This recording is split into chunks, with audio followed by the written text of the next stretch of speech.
Good evening all friends, मैं अर्चना आप सभी का जज करने में हार्दिक स्वागत करती हूँ। आज का हमारा बहुत ही बेहतरीन टॉपिक रहने वाला है क्या, इंडियन टेम्पल, यानी जो भारत के प्रमुख मंदिर हैं उनकी आज हमारी विशेष क्लास रहने वाली है। तो सभी लोग पहले तो क्लास को शेयर करें ताकि आपके जो भी फ्रेंड्स लोग हैं सर्कल में सारे लोग क्लास में आ जाएं। फिर क्लास को प्रारंभ करते हैं। तो चलिए क्लास को देखिए। जो हमारे भारत के प्रमुख मंदिर हैं, हर एग्जाम के लिए बहुत ही इम्पोर्टेंट टॉपिक रखता है, क्योंकि क्वेश्चन इससे किस प्रकार बनते हैं। क्वेश्चन पूछे जाते हैं कि कौन सा मंदिर किस राज्य में है, स्थान पूछा जाता है, यानी राज्य हम लोग याद कर लेते तो स्थान दिया जाता है, यानी कर्नाटक के किस स्थान पर है, असम के किस स्थान पर है, हमारा जो उड़ीसा राज्य है इस राज्य के किस स्थान में है ये मंदिर। इस प्रकार से क्वेश्चन पूछे जाते हैं।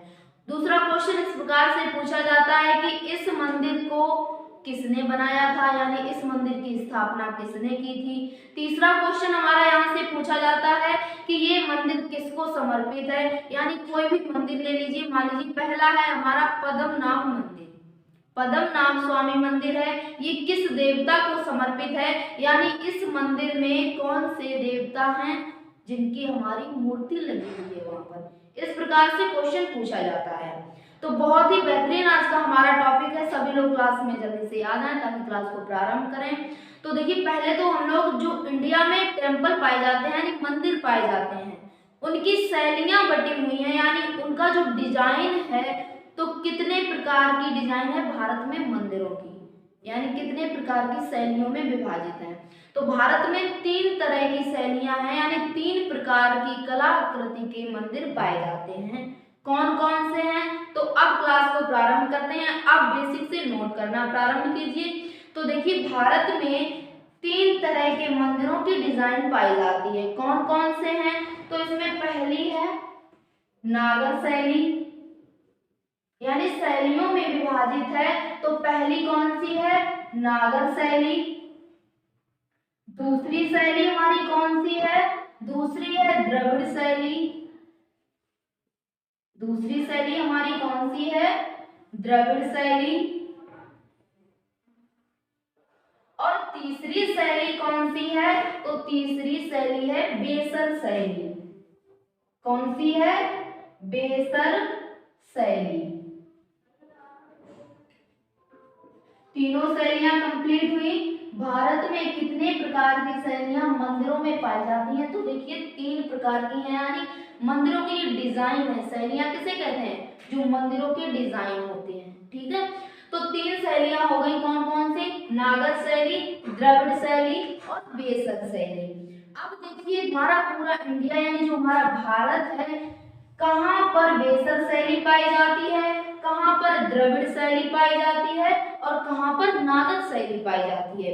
क्योंकि क्वेश्चन हमारा इस प्रकार से पूछा जाता है कि भारत यानी उत्तर भारत में मंदिरों की कौन सी शैली पाई जाती है, दक्षिण भारत में मंदिरों की कौन सी शैली पाई जाती है। इसलिए हमें ये पॉइंट भी जानना बहुत आवश्यक है कि उत्तर भारत में किस प्रकार के मंदिरों की शैली पाई जाती है, दक्षिण भारत में किस प्रकार के मंदिरों की शैली पाई जाती है। तो आगे पॉइंट इसमें नोट कीजिए,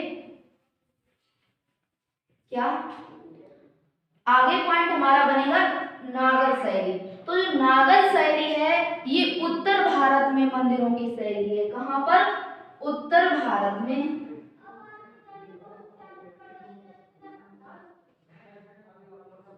उत्तर भारत में। और जो द्रविड़ शैली है ये कहां पर है हमारे भारत में, तो दक्षिण भारत में। द्रविड़ शैली के मंदिर कहां पाए जाते हैं, तो दक्षिण भारत में पाए जाते हैं। अब बची हमारी बेसर शैली।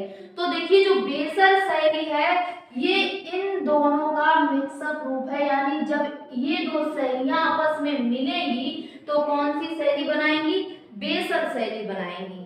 तो इसमें मान के चलिए ये उत्तर भारत और दक्षिण भारत दोनों के जो बीच में मंदिर पाए जाते हैं, जैसे मान के चलिए ये हमारा उत्तर भारत हो गया, ये हमारा दक्षिण भारत हो गया, और जो मध्य भारत में ये मंदिर हैं तो इनकी शैली किस प्रकार की है, बेसर शैली है।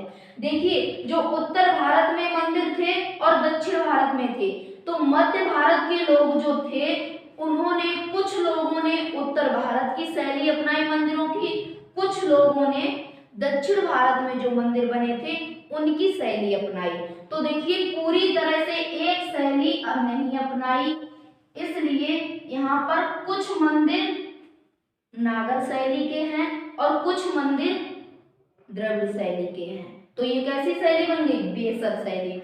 इसलिए मध्य भारत में बेसर शैली के मंदिर पाए जाते हैं। ठीक है, पॉइंट समझ में आया। अब देखिए इसमें अगर आपको मंदिर दिखाया जाए, मान लीजिए आप किसी टेम्पल में घूमने के लिए गए, अगर आपको मंदिर वहां पर दिखा, किसी ने क्वेश्चन किया आपसे कि भाई बताइए ये किस शैली में मंदिर बना हुआ है, यानी उसकी आपने जब डिजाइन देखी, ये डिजाइन ही तो हम बता रहे हैं शैली। ठीक है, इसमें कंफ्यूज नहीं होना, शैली का मतलब होता है उसका डिजाइन। तो देखिए अगर किसी ने पूछा कि ये मंदिर किस शैली में बना हुआ है, तो आप देखकर कैसे अंदाजा लगाओगे? तो छोटा सा मैप के जरिए इसमें आप समझते चलिए। तो देखिए जो उत्तर भारत के मंदिर होते हैं वो किस प्रकार के होते हैं, यानी उनका डिजाइन कैसा होता है? तो देखिए उनका डिजाइन कुछ इस प्रकार का होता है, कुछ इस प्रकार का डिजाइन होता है उत्तर भारत में। ये उत्तर भारत में इस प्रकार के मंदिर पाए जाते हैं। ठीक है, अब देखिए दक्षिण भारत में किस प्रकार के मंदिर पाए जाते हैं? तो दक्षिण भारत में इस प्रकार के मंदिर पाए जाते हैं। किस प्रकार के मंदिर पाए जाते हैं? इस प्रकार के मंदिर पाए जाते हैं। ये हो गए दक्षिण भारत के मंदिर। आपने साउथ मूवी भी देखी होगी, तो उसमें भी दिखाया जाता है कि जो उसमें टेम्पल होते हैं यानी मंदिर होते हैं तो उनकी आकृति इसी टाइप में होती है। अब है हमारे बेसर शैली के मंदिर। तो बेसर शैली में देखिए किस डिजाइन के मंदिर हैं? तो इसमें मंदिरों की ये डिजाइन रहती है। कौन सी? ये डिजाइन रहती है मंदिरों की। अब अगर आपने कहीं मंदिर देखा है तो आप अंदाजा लगा सकते हो कि ये मंदिर किस शैली में बना हुआ है, क्योंकि इसमें हम आपको मैप से बता चुके हैं, आपको टेम्पल का मैप दिखा चुके हैं। तो देखिए जो यहाँ पर इस सर्कल में होता है तो वो कौन सा होता है? नागर शैली का मंदिर होता है। ये हमारा वर्ग टाइप में होता है तो ये द्रविड़ शैली का मंदिर होता है। और ये हमारा त्रिकोण में होता है तो ये किस शैली में मंदिर होता है? बेसर शैली में मंदिर होता है। ठीक है, तीनों शैलियां अगर आपको कंप्लीटली समझ में आई है तो एक बार सभी लोग थंबनेल जरूर प्रेस करें, क्योंकि हमने बहुत अच्छे से समझाने की कोशिश की है। उम्मीद करते हैं कि आप सभी को तीनों शैलियां अच्छे से समझ में आई होंगी। अब आगे बढ़ते हैं। अब आगे हम लोग क्लास को किस प्रकार पढ़ेंगे, एक एक राज्य लेते हुए चलेंगे और जो प्रमुख मंदिर होंगे उस राज्य में उनके बारे में डिटेल से हम लोग पढ़ते हुए चलेंगे। तो देखिए सबसे पहला हमारा राज्य हम लोग लेंगे केरल राज्य। ये शैलियां समझ में आ गई, इनको हम हटा रहे हैं। तो एक राज्य हम लेंगे कौन सा? केरल। तो केरल राज्य में प्रमुख मंदिर कौन कौन से हैं? अगर आप लोगों को कोई भी मंदिर यानी कोई सा भी टेम्पल याद आ रहा है जो केरल राज्य में है, तो पहले तो आप लोग कमेंट करें जल्दी से कि ये मंदिर केरल राज्य में है। तो कौन सा राज्य हमारा हो गया? केरल। कौन सा राज्य है? केरल राज्य है। अब देखिए केरल राज्य में कौन कौन से मंदिर हैं, तो सभी लोगों को पता भी है, बहुत से लोगों ने कमेंट भी किए कि मंदिर है सबरीमाला मंदिर, ये भी हमारा केरल राज्य में है। पद्मनाभ स्वामी मंदिर, ये भी हमारा केरल राज्य में है। तो पहला मंदिर हम लोग कौन सा पढ़ेंगे? पद्मनाभ स्वामी मंदिर। कौन सा है? पद्मनाभ स्वामी मंदिर। सभी लोग क्लास जितनी भी पढ़ाए इसमें सभी पॉइंट इंपॉर्टेंट हैं, इसलिए एक तरफ से जितना नोट कराया जाए आप सभी लोग अच्छे से नोट करते हुए चलें, ताकि जब आपका एग्जाम आए तो आपको रिवाइज करने में बहुत ही हेल्प मिलेगी इससे। तो नोट करते हुए अवश्य चलें। तो देखिए पहला मंदिर हमारा कौन सा है? पद्मनाभ स्वामी मंदिर है, बहुत ही प्रसिद्ध मंदिर है। अब देखिए इसके प्रमुख देवता कौन है। हमने आपको पहले ही बता चुके हैं कि क्वेश्चन इस प्रकार से पूछे जाते हैं कि मंदिर कहाँ पर है, किस राज्य में है, प्रमुख देवता कौन है। तो पहला पॉइंट इस मंदिर से हमारा यही रहेगा कि इसके प्रमुख देवता कौन है। तो यहाँ पर पॉइंट बनाइए, प्रमुख देवता, प्रमुख देवता। तो इसके प्रमुख देवता कौन है, पद्मनाभ स्वामी मंदिर के भगवान विष्णु। कौन है, भगवान विष्णु है, भगवान विष्णु। आप लोगों ने देखा होगा जो अपनी उंगली में चक्र को धारण किए रहते हैं वो कौन है, भगवान विष्णु। ठीक है। अब देखिए दूसरा पॉइंट हमारा ये बनेगा कि स्थान क्या है, क्योंकि जब हमने आपको ये मंदिर बताया तो इसका केवल हमने आपको राज्य बताया, ना कि स्थान बताया। तो देखिए राज्य तो हमें पहले से पता हो गया कि केरल राज्य है, लेकिन दूसरा पॉइंट है हमारा यहाँ पर स्थान। तो स्थान क्या है, केरल राज्य के, केरल राज्य के तिरुवनंतपुरम में। कहां पर, तिरुवनंतपुरम में। तो तिरुवनंतपुरम देखकर आपको एक ख्याल आ रहा होगा आपके मन में कि तिरुवनंतपुरम तो केरल राज्य की राजधानी है।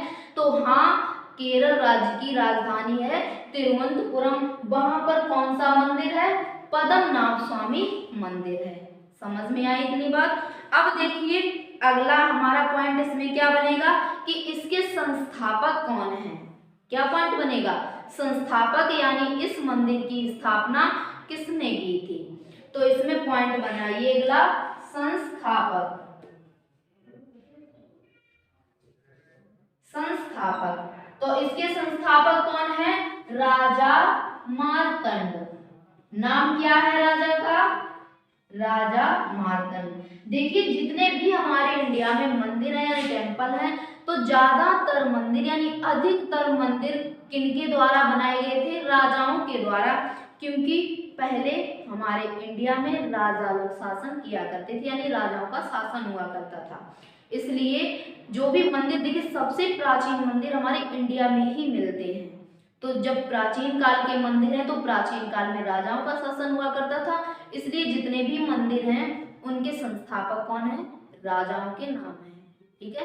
तो कौन से राजा हैं जिन्होंने पद्मनाभ स्वामी मंदिर का निर्माण करवाया, राजा मार्तंड। अब हमारा इसमें पद्मनाभ स्वामी मंदिर कंप्लीट हुआ। और एक बार देख लीजिए, पद्मनाभ स्वामी मंदिर राज्य कौन सा है, केरल राज्य। प्रमुख देवता कौन है इस मंदिर के, तो भगवान विष्णु है। किस स्थान पर है, तो केरल राज्य के तिरुवनंतपुरम, यानी केरल राज्य की राजधानी में ये मंदिर है। तीसरा हमारा पॉइंट कि पद्मनाभ स्वामी मंदिर के संस्थापक कौन है, तो इसके संस्थापक कौन है, राजा मार्तंड।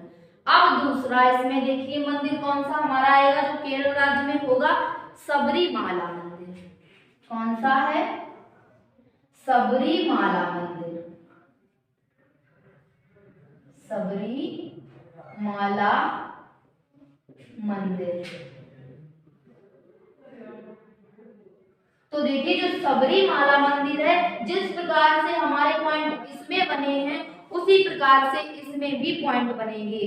तो इसमें पॉइंट क्या रहेंगे, किस स्थान पर, तो यानी स्थान हम लोग जान चुके हैं कि केरल राज्य में है। स्थान क्या हो जाएगा, केरल राज्य। दूसरा हमारा पॉइंट इसमें बनेगा कि इस मंदिर के प्रमुख देवता कौन है, तो देवता कौन है, भगवान अयप्पन। दूसरा पॉइंट क्या बनेगा, प्रमुख देवता। तो प्रमुख देवता कौन है, भगवान अयप्पन। कौन है, भगवान अयप्पन इसके प्रमुख देवता हैं। अब देखिए इस मंदिर की स्थापना किसने की थी, यानी क्वेश्चन पूछा जाएगा कि सबरीमाला मंदिर के संस्थापक कौन है? तो सबरीमाला मंदिर के संस्थापक या शिल्पकार कौन है? तो परशुराम है। तो पॉइंट बनाइए, संस्थापक या शिल्पकार। संस्थापक या शिल्पकार कौन है? तो परशुराम इस मंदिर के संस्थापक हैं। तो ये हमारा मंदिर कंप्लीट हुआ, सबरीमाला मंदिर। देखिए इसमें क्या क्या फैक्ट बने। पहला तो हमारा ये पॉइंट बना कि सबरीमाला मंदिर किस राज्य में है? तो ये केरल राज्य में है। दूसरा हमारा पॉइंट बना कि इसके प्रमुख देवता कौन है, यानी किस देवता की तस्वीर है वहां पर? तो भगवान अयप्पन इसके प्रमुख देवता हैं। तीसरा क्वेश्चन हमारा बना कि सबरीमाला मंदिर के संस्थापक कौन है या शिल्पकार कौन है? ऑप्शन आपको इस प्रकार से मिलेगा। तो कभी क्वेश्चन दोनों तरह से पूछा गया कि सबरीमाला मंदिर के संस्थापक कौन है? तो परशुराम है। शिल्पकार कौन है? तो परशुराम है। मंदिर कंप्लीट हुआ आपका ये सबरीमाला मंदिर। अब देखिए अगला राज्य लीजिए, इसमें कौन सा राज्य आएगा? अगला राज्य आएगा इसमें कर्नाटक। अगला राज्य हम लोग कौन सा लेंगे? कर्नाटक। कर्नाटक। तो कर्नाटक में जो प्रमुख मंदिर हैं उन्हीं के बारे में हम लोग चर्चा करने वाले हैं। तो पहला तो इसमें बहुत ही इंपॉर्टेंट मंदिर है, कौन सा है? विरूपाक्ष मंदिर। कई बार ये क्वेश्चन एग्जाम में पूछा गया है कि विरूपाक्ष मंदिर किस राज्य में है, यही क्वेश्चन पूछा गया। तो पहला इसमें मंदिर नोट कीजिए, कौन सा है? विरूपाक्ष मंदिर।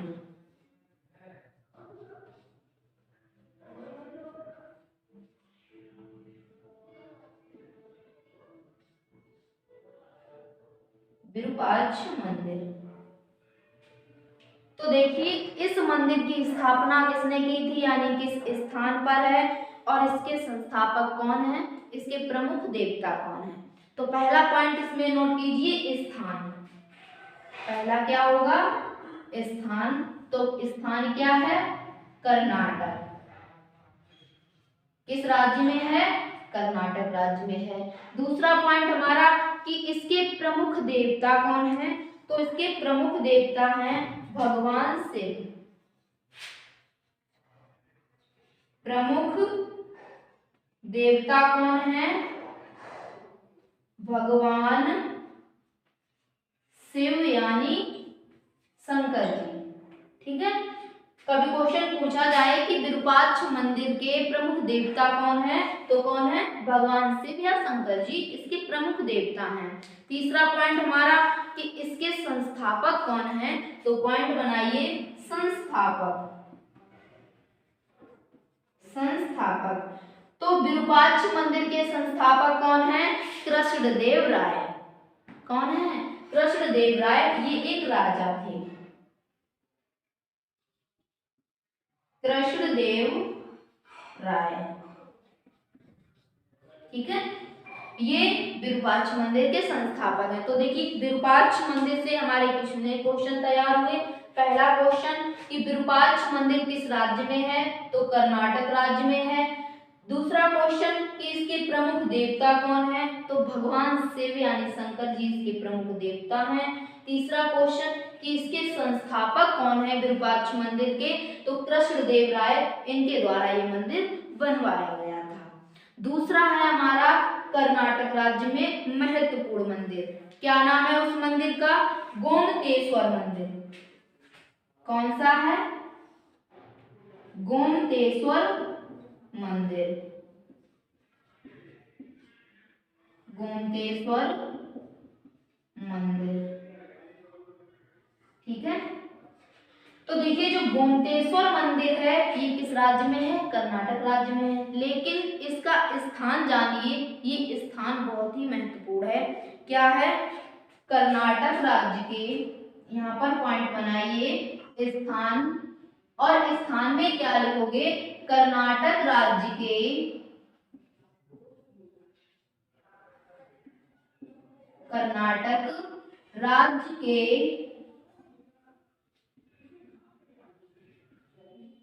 श्रवणबेलगोला कर्नाटक राज्य के श्रवणबेलगोला नाम पर, यानी जो श्रवणबेलगोला स्थान है इस स्थान पर है, नामक स्थान पर। तो क्वेश्चन पूछा जाए कि गोमतेश्वर मंदिर कहाँ है, तो ये कर्नाटक राज्य के श्रवणबेलगोला नामक स्थान पर है। अब देखिए यहाँ पर ये श्रवणबेलगोला जो दिया गया है तो एक पर्वत का नाम है। किसका नाम है? पर्वत का नाम है। ये वही श्रवणबेलगोला पर्वत है जहां पर चंद्रगुप्त मौर्य की मृत्यु हुई थी उपवास के दौरान। कितने दिनों का उपवास रखा था उन्होंने? 14 दिनों का उपवास रखा था। यानी जब इनके राज्य में अकाल पड़ा था, यानी भूखमरी पड़ी थी, अकाल का मतलब यानी अन्न नहीं रहा था, तो ये कहाँ चले गए थे? कर्नाटक में चले गए थे। और जो कर्नाटक में एक स्थान था, कौन सा? श्रवणबेलगोला, ये पर्वत था। इस पर्वत पर चले गए थे और 14 दिनों का इन्होंने व्रत रखा, यानी उपवास रखा। उस उपवास के दौरान चंद्रगुप्त की मृत्यु हो गई थी। तो ये वही पर्वत है श्रवणबेलगोला। इस पर्वत पर कौन सा मंदिर है? गोमतेश्वर मंदिर है। अब इसमें अगला पॉइंट देखिए क्या है। तो अगला पॉइंट इसमें है, जो गोमतेश्वर मंदिर है इसको बाहुबली मंदिर के नाम से भी जाना जाता है। दूसरा पॉइंट हमारा क्या बनेगा? गोमतेश्वर मंदिर को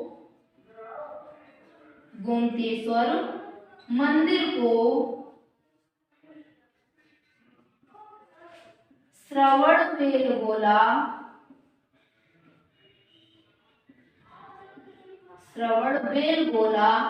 नामक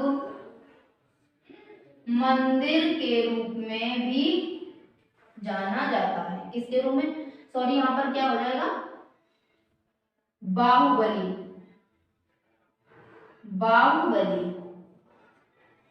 बाहुबली नाम से भी जाना जाता है। यानी इसके कितने नाम हो गए? तो 2 नाम हो गए। कौन कौन से? गोमतेश्वर मंदिर, या क्वेश्चन इस प्रकार से पूछा जाए कि बाहुबली मंदिर कहाँ है, तो कर्नाटक राज्य में है, या गोमतेश्वर मंदिर कहाँ है, तो कर्नाटक राज्य में है। अब देखिए ये किस देवता को समर्पित है, तो बाहुबली इसके प्रमुख देवता हैं। क्या पॉइंट बनाओगे यहाँ पर? प्रमुख देवता कौन है? बाहुबली। कौन है? बाहुबली। अब देखिए इसमें अगला पॉइंट हमारा बनेगा कि यहाँ पर जो बाहुबली की प्रतिमा है इसकी ऊंचाई कितनी है। ये भी क्वेश्चन पिछली बार एग्जाम में पूछा गया है, लेकिन उससे भी इम्पोर्टेंट हमारा क्वेश्चन ये बना कि गोमतेश्वर मंदिर को बाहुबली मंदिर के रूप में जाना जाता है, क्योंकि ये क्वेश्चन पिछली बार एनटीपीसी के एग्जाम में पूछा गया था। क्या पूछा गया था कि गोमतेश्वर मंदिर को और किस नाम से जाना जाता है, तो किस नाम से जाना जाता है? बाहुबली के नाम से जाना जाता है। इस बार क्वेश्चन ये पूछने की संभावना है कि जो हमारा गोमतेश्वर मंदिर है इसमें जो बाहुबली की प्रतिमा है उसकी ऊंचाई कितनी है, तो इसकी प्रतिमा की ऊंचाई है 17 मीटर ऊंची प्रतिमा है। 17 मीटर ऊंची प्रतिमा है। किसकी? बाहुबली की। ऊंचाई कितनी है? 17 मीटर ऊंचाई है उस प्रतिमा की। ठीक है, तो कभी ऊंचाई पूछी जाए इस प्रतिमा की तो 17 मीटर है। अब एक तरह से क्वेश्चन दोबारा, सारे पॉइंट दोबारा देख लीजिए। क्या कि गोमतेश्वर मंदिर किस राज्य में है, तो कर्नाटक राज्य के श्रवणबेलगोला नामक स्थान पर है। गोमतेश्वर मंदिर को अन्य किस नाम से जानते हैं, यानी इसका दूसरा नाम क्या है, तो बाहुबली नाम से इस मंदिर को जानते हैं। तीसरा क्वेश्चन हमारा कि इसके प्रमुख देवता कौन है गोमतेश्वर मंदिर के, तो बाहुबली इसके प्रमुख देवता हैं। चौथा क्वेश्चन हमारा कि यहाँ पर जो बाहुबली की प्रतिमा है उसकी ऊंचाई कितनी है, तो उस प्रतिमा की ऊंचाई है 17 मीटर। ऊंचाई कितनी है? 17 मीटर ऊंची है जो बाहुबली की प्रतिमा है। तो ये कर्नाटक राज्य के महत्वपूर्ण मंदिर थे जो हमने एक तरफ से जान लिए। तो अब अगर आप इसका स्क्रीनशॉट लेना चाहें तो जल्दी से ले सकते हैं। फिर हम लोग अगला इसमें मंदिर करेंगे, कौन सा? दशावतार मंदिर। तब तक आप लोग ये कमेंट कीजिए कि जो दशावतार मंदिर है ये किस राज्य में है। दशावतार मंदिर, आपको नाम तो सुन ही लिया होगा आप लोगों ने कि दशावतार मंदिर किस राज्य में है। तो कौन सा राज्य है जहां पर दशावतार मंदिर है?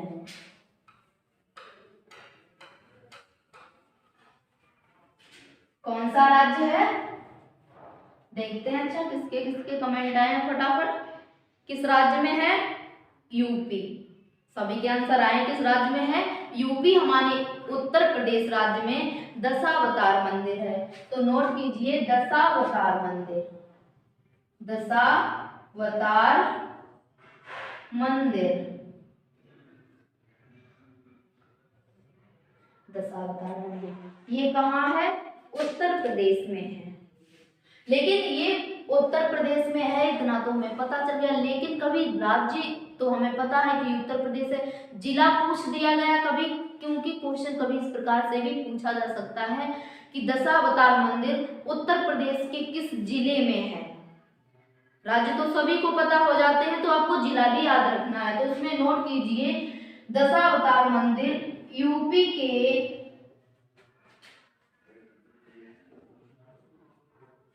ललितपुर जिले में है। कहां पर है? यूपी के ललितपुर जिले में। यानी यूपी में कितने टोटल जिले हैं? 75 जिले हैं, उसमें से एक जिला है ललितपुर। तो वहां पर कौन सा मंदिर है? दशावतार मंदिर है। समझ में आया ये पॉइंट? अब देखिए इसमें अगला पॉइंट है कि इसका निर्माण किसके काल में हुआ था। कभी काल पूछा गया तो इसका निर्माण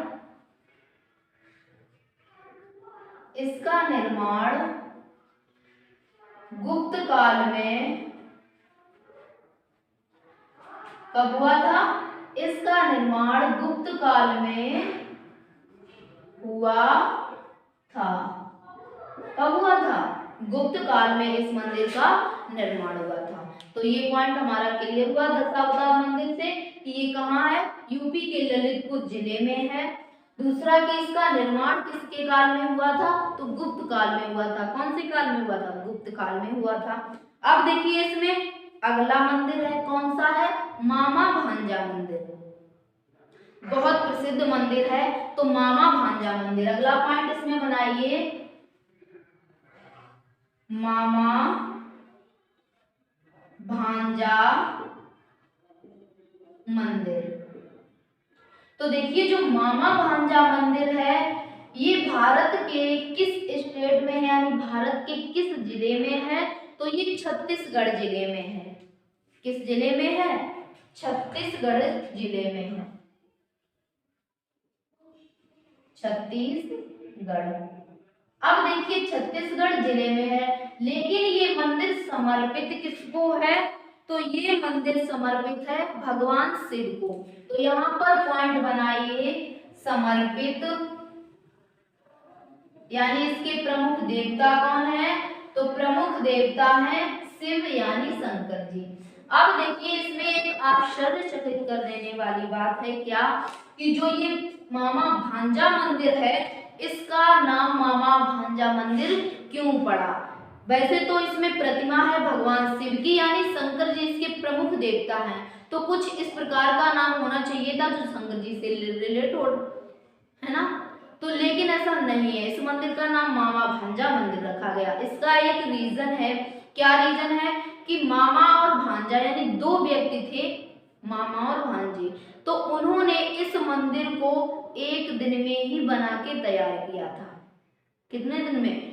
एक दिन लगा था उनको ये मंदिर कंप्लीट करने में। इसलिए जब इस मंदिर का नाम रखा गया तो इसलिए इस मंदिर का नाम मामा भांजा मंदिर रखा गया, क्योंकि दो व्यक्तियों ने एक ही दिन में इस मंदिर को कंप्लीट किया था, मामा और भांजे ने।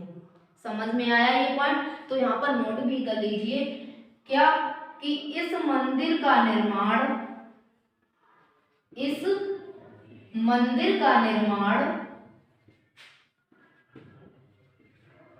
मामा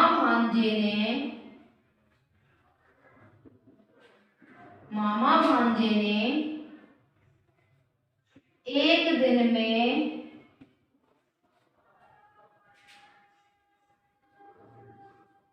किया था, इसलिए इस मंदिर का नाम क्या रखा गया? मामा भांजा मंदिर रखा गया। समझ में आया ये पॉइंट कि इस मंदिर का नाम मामा भांजे मंदिर क्यों रखा गया? तो इसका यही रीजन था इसका मामा भांजा नाम रखने का। अब इसमें अगला हम लोग पढ़ेंगे कौन सा मंदिर? स्वर्ण मंदिर। कौन सा मंदिर लेंगे? स्वर्ण मंदिर। स्वर्ण मंदिर। तो देखिए जो स्वर्ण मंदिर है ये भारत के किस राज्य में है? तो ये पंजाब राज्य में है। स्थान डालिए इसमें और नोट कीजिए कि जो स्वर्ण मंदिर है ये भारत के किस राज्य में है? पंजाब राज्य में है। लेकिन हमें इसका स्थान जानना है तो यहाँ पर डालिए स्थान। तो स्थान क्या हो जाएगा? पंजाब राज्य के अमृतसर में स्थित है। कौन सा मंदिर स्थित है?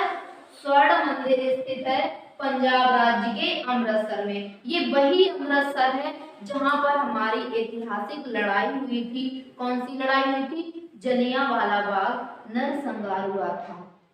कौन सा हुआ था? जलियांवाला बाग नरसंहार हुआ था 1919 ईस्वी में। वहां पर एक बाग था अमृतसर में, वहीं पर जनरल डायर ने अंधाधुंध गोलियां चलाई थी जिससे हमारे भारत के अनेक लोग मारे गए थे। वहां पर एक सभा चल रही थी। तो ये वही अमृतसर है। वहां पर कौन सा मंदिर स्थित है? स्वर्ण मंदिर स्थित है। समझ में आया पॉइंट? अब इसमें अगला पॉइंट नोट कीजिए कि इस मंदिर की नींव किसने रखी। ये पॉइंट इंपॉर्टेंट है कि स्वर्ण मंदिर की नींव किसके द्वारा रखी गई? तो इसमें नोट कीजिए साईं मियां नीर के द्वारा। किसके द्वारा रखी गई? साईं मियां नीर के द्वारा। साईं मियां नीर के द्वारा इस मंदिर की नींव रखी गई। इस नाम से अंदाजा लगा सकते हो कि ये मुस्लिम सूफी संत थे। कौन थे? मुस्लिम सूफी संत थे।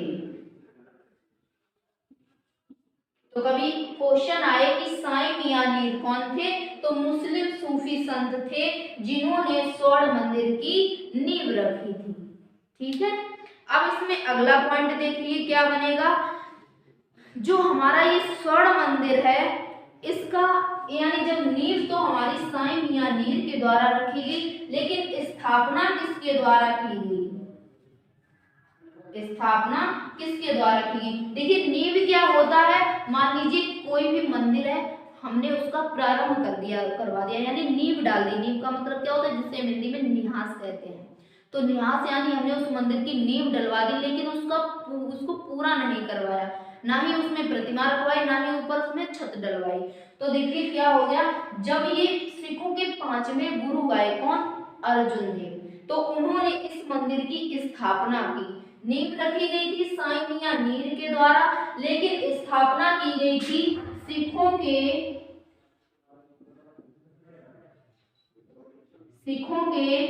5वें गुरु अर्जुन देव ने की थी। तो स्वर्ण मंदिर की स्थापना किसने की थी? सिखों के 5वें गुरु अर्जुन देव ने की थी। एक और आपका क्वेश्चन यहाँ से बनके तैयार हुआ क्या कि सिखों के 5वें गुरु कौन थे? तो अर्जुन देव थे। ठीक है, दोनों पॉइंट क्लियर हुए। तो एक तरफ से दोबारा से इसमें देख लीजिए सारे पॉइंट क्लियर हुए, लेकिन एक पॉइंट और इसमें नोट कीजिए क्या कि जो स्वर्ण मंदिर है ये सिखों का सबसे बड़ा गुरुद्वारा है। तो क्वेश्चन कभी पूछा जाए कि सिखों का सबसे बड़ा गुरुद्वारा क्या है, तो स्वर्ण मंदिर है। नोट कीजिए इसमें, सिखों का सबसे बड़ा गुरुद्वारा, सिखों का सबसे बड़ा गुरुद्वारा है कौन, स्वर्ण मंदिर। अब दोबारा से इसमें सारे पॉइंट देखिए एक बार कि स्वर्ण मंदिर कहां पर है, तो पंजाब राज्य के अमृतसर में है। दूसरा क्वेश्चन हमारा, स्वर्ण मंदिर की नींव किसके द्वारा रखी गई थी, तो साईं मियां नीर के द्वारा रखी गई थी, जो एक मुस्लिम सूफी संत है। साईं मियां नीर कौन है, तो एक मुस्लिम सूफी संत है। तीसरा हमारा क्वेश्चन, किस स्वर्ण मंदिर की स्थापना किसने की थी, तो सिखों के जो 5वें गुरु थे उनका नाम क्या था, अर्जुन देव, इन्होंने स्वर्ण मंदिर की स्थापना की थी। अगला क्वेश्चन हमारा कि सिखों का सबसे बड़ा गुरुद्वारा क्या है, तो स्वर्ण मंदिर है सिखों का सबसे बड़ा गुरुद्वारा। ठीक है, समझ में आया ये। अब इसमें अगला देखिए, अगला हमारा मंदिर है कौन सा, कामाख्या मंदिर। अगला हमारा मंदिर है कामाख्या मंदिर, इसको हटा देते हैं। तो सभी लोग तब तक ये कमेंट कीजिए कि जो कामाख्या मंदिर है ये भारत के किस राज्य में है। जल्दी से फटाफट सभी लोग कमेंट करें कि कामाख्या मंदिर भारत के किस राज्य में है। तो कामाख्या मंदिर भारत के किस राज्य में है, तो ये असम राज्य में है। बहुत बार क्वेश्चन ये एग्जाम में पूछा गया कि कामाख्या मंदिर किस राज्य में है, तो असम राज्य में है। तो इसमें हेडिंग बनाइए, मंदिर नोट करेंगे कौन सा, कामाख्या मंदिर, कामाख्या मंदिर। तो अब इसमें नोट करना प्रारंभ करें क्या, कि इस मंदिर की, यानी ये मंदिर कहां पर है। तो पहला पॉइंट हमारा इसमें बनेगा स्थान। पहला पॉइंट क्या रहेगा, स्थान। तो किस स्थान पर है कामाख्या मंदिर, तो असम राज्य के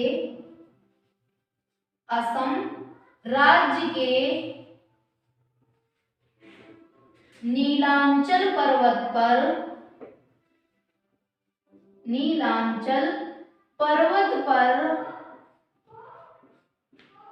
स्थित है। कौन सा मंदिर, कामाख्या मंदिर जो असम राज्य है, तो असम राज्य में एक पर्वत है, क्या नाम है उस पर्वत का, नीलांचल पर्वत। तो इस पर्वत पर ही कामाख्या मंदिर स्थित है। ठीक है, समझ में आया। अब देखिए ये मंदिर समर्पित किसको है, यानी इस मंदिर के प्रमुख देवता या देवी कौन है, तो इसमें नोट कीजिए, प्रमुख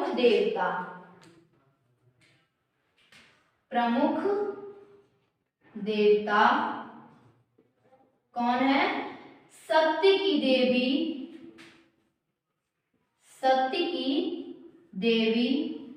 सती का मंदिर है। किसका मंदिर है, सत्य की देवी सती का मंदिर है।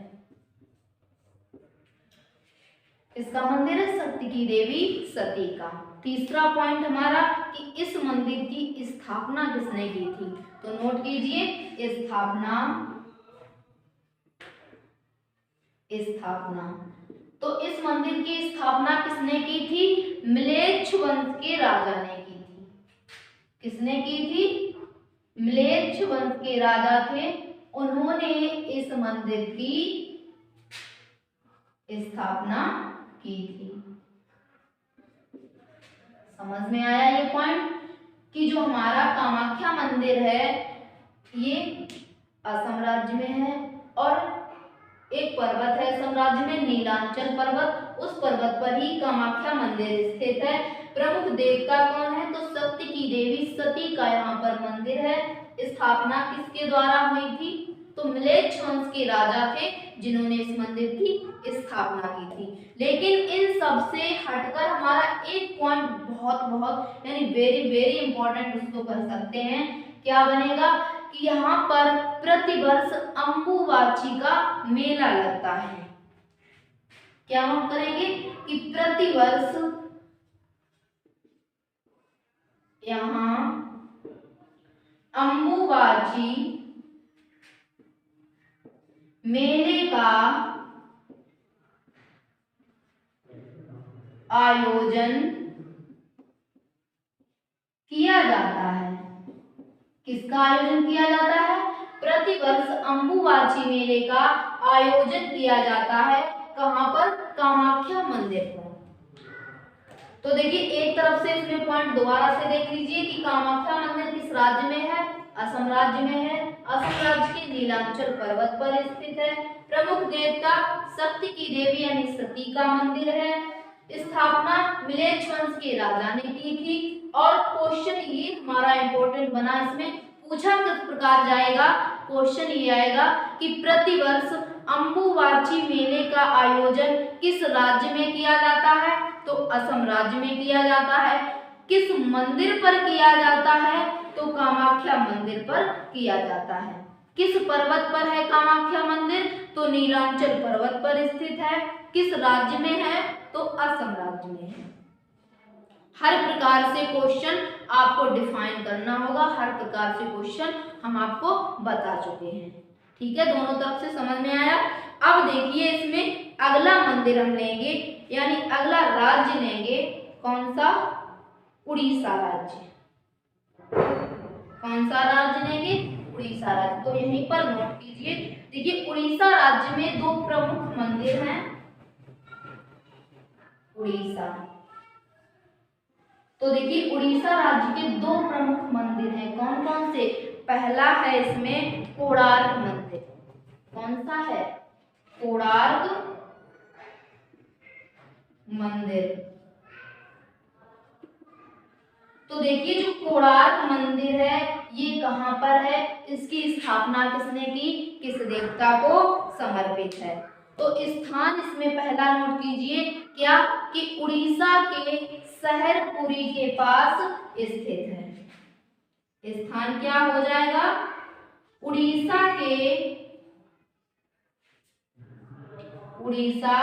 राज्य के शहरपुरी नामक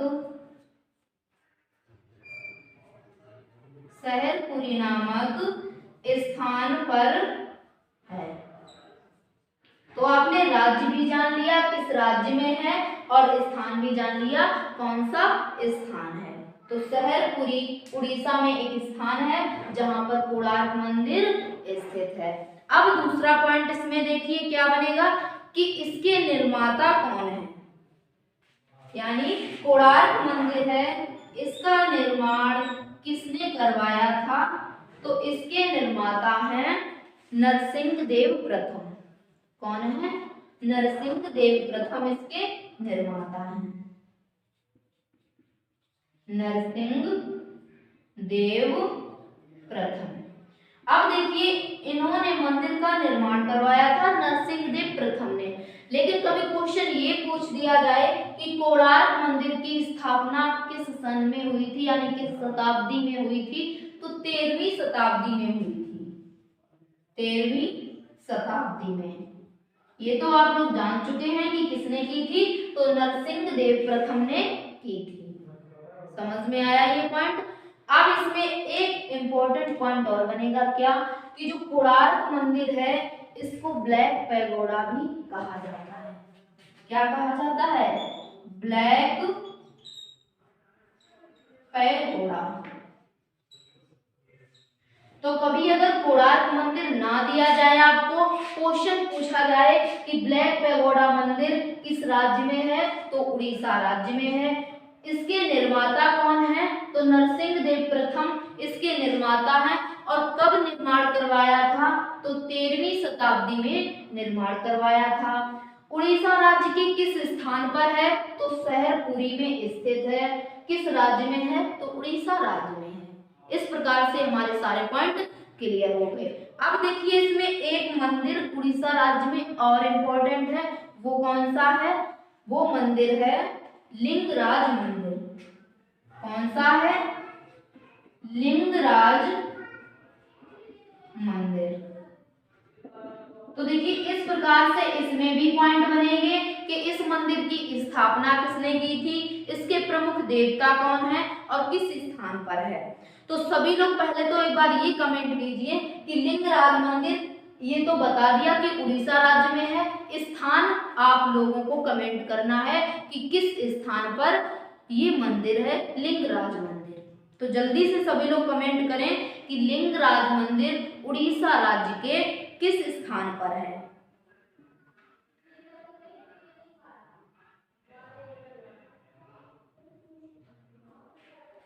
बहुत अच्छे, सभी लोगों के आंसर आ रहे हैं किस स्थान पर है। तो स्थान क्या हो जाएगा, उड़ीसा राज्य के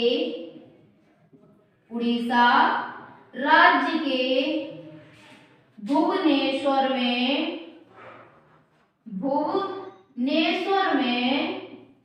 स्थित है। कौन सा मंदिर, लिंगराज मंदिर। यानी हम लोग कह सकते हैं कि जो उड़ीसा की राजधानी है भुवनेश्वर, तो इसकी राजधानी में ही लिंगराज मंदिर स्थित है। अब देखिए लिंगराज मंदिर ये समर्पित किसको है। एक बार आप इस मंदिर का नाम ध्यान से देखिए, गौर कीजिए इस मंदिर के नाम पर, क्या नाम है, लिंगराज मंदिर। तो ये किसको समर्पित है, अंदाजा लगाइए जल्दी से और कमेंट कीजिए कि किसको समर्पित है ये मंदिर, क्योंकि जो इस मंदिर का नाम दिया हुआ है ये अपने आप में ही फॉलो कर रहा है कि ये मंदिर इस देवता का है, यानी बता रहा है इसका नाम कि इस देवता का है। तो कौन से देवता है जिनको ये मंदिर समर्पित है, सभी लोग जल्दी से कमेंट करें। लिंगराज मंदिर किसको समर्पित है, तब तक हम यहाँ पर नोट कर रहे हैं समर्पित, तब तक आप लोग कमेंट कीजिए। तो किसको समर्पित है, भगवान शिव को, क्योंकि यहाँ पर लिंग यानी को क्या होता है, भगवान शिवलिंग। किसकी शिवलिंग होती है, भगवान शंकर जी की। तो क्या हो जाएगा, शिव को समर्पित है कौन सा मंदिर, लिंगराज मंदिर। शिवलिंग किसकी होती है, भगवान शंकर की। मंदिर कौन सा है, लिंगराज मंदिर। प्रमुख देवता शिव। इस प्रकार से आप अंदाजा लगा सकते हो। अब देखिए इसमें अगला पॉइंट हमारा बनेगा कि इस मंदिर की स्थापना किसके द्वारा की गई थी। तो किसके द्वारा की गई थी इस मंदिर की स्थापना, सोमवंशी राजवंश के राजाओं द्वारा। किसके द्वारा की गई थी, सोमवंशी राजवंश के राजाओं द्वारा इस मंदिर की स्थापना की गई थी। तो कितने मंदिर, यहाँ पर इस मंदिर से कितने क्वेश्चन बने हमारे। पहला कि लिंगराज मंदिर किस राज्य में है, उड़ीसा राज्य में है। स्थान क्या हो जाएगा, तो उड़ीसा राज्य के भुवनेश्वर, यानी कह सकते हैं कि उड़ीसा राज्य की राजधानी में ये मंदिर स्थित है। समर्पित किसको, यानी इसके प्रमुख देवता कौन है इस मंदिर के, तो भगवान शिव यानी शंकर को समर्पित है। तीसरा पॉइंट हमारा कि इस मंदिर की स्थापना किसके द्वारा की गई थी, तो इस मंदिर की स्थापना सोमवंशी राजवंश के जो राजा थे। देखिए जो हमारा पहले भारत था ये छोटे छोटे वंशों में बटा हुआ था, तो छोटे छोटे वंश हुआ करते थे, उसमें से एक वंश था सोमवंशी राजवंश। तो उस वंश के राजा ने इस मंदिर की स्थापना की थी। अब देखिए इसमें अगला हमारा मंदिर है कौन सा, मीनाक्षी मंदिर। एक और हम लोग अंतिम क्वेश्चन मंदिर पढ़ेंगे कौन सा, मीनाक्षी मंदिर। उसको यहाँ पर देखिए, इसको हटा देते हैं, ठीक है। कौन सा मंदिर है, मीनाक्षी मंदिर। इंपॉर्टेंट मंदिर है मीनाक्षी मंदिर। तो देखिए जो मीनाक्षी मंदिर है ये किस राज्य में है, ये तमिलनाडु राज्य में है। किस राज्य में है, तमिलनाडु राज्य में है। तो इसमें स्थान डालिए, क्या स्थान होगा, तमिलनाडु के मदुरै शहर में। कहां पर है, तमिलनाडु में एक शहर है, उस शहर का नाम क्या है, मदुरै शहर है, उस शहर का नाम वहां पर मीनाक्षी मंदिर स्थित है। तो क्वेश्चन इस प्रकार से आता है कि मदुरै शहर में कौन सा मंदिर है, तो मीनाक्षी मंदिर है। अब इसमें अगला पॉइंट नोट कीजिए, क्या कि इसका निर्माण किसके द्वारा करवाया गया था, यानी मीनाक्षी मंदिर का निर्माण किसने करवाया था, तो इसका निर्माण पांड्य शासकों के द्वारा हुआ था। कब हुआ था, पांड्य शासकों के द्वारा, पांड्य शासकों के द्वारा इस मंदिर का निर्माण हुआ था। तो सारे पॉइंट क्लियर हुए कि मीनाक्षी मंदिर स्थान क्या है, तमिलनाडु में एक स्थान यानी एक शहर है मदुरै शहर, वहां पर मीनाक्षी मंदिर स्थित है। निर्माण किसने करवाया था, तो पांड्य शासकों ने इसका निर्माण करवाया था। ये थी हमारी आज मंदिरों से संबंधित क्लास। जो हमारे बचे हुए मंदिर हैं वो हम लोग नेक्स्ट क्लास में कंप्लीट करने वाले हैं, क्योंकि अभी बहुत सारे इंपॉर्टेंट मंदिर बचे हुए हैं, तो उनको हम लोग अगली क्लास में पढ़ेंगे। उम्मीद करते हैं कि आज की क्लास आपको अच्छे से समझ में आई होगी। तो सभी लोग क्लास को लाइक करें, शेयर करें और बहुत ही बेस्ट तैयारी के लिए हमारे चैनल को सब्सक्राइब करें। मिलते हैं अगली क्लास में, तब तक अच्छे से पढ़िए और अच्छे से तैयारी कीजिए।